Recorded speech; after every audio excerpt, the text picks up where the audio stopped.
Which of the following is the average rate of change for square root 2x from x equals 2 to x equals 8?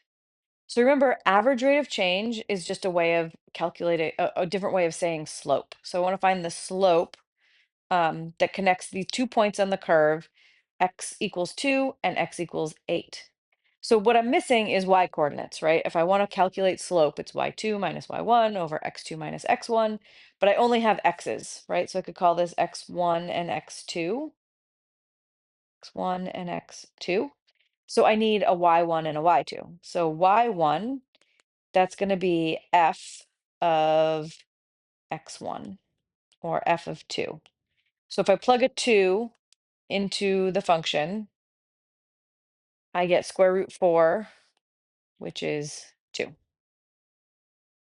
So now I have a y1 to go with my x1, and I'm going to calculate a y2 to go with my x2. So this would be f of x2.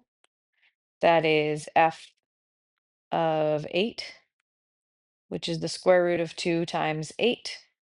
Square root 16 is 4. So my 2 points now are 2 comma 2 and 8 comma 4. My x1, y1, and x2, y2, and I'm going to calculate the slope between these, which is called the average rate of change.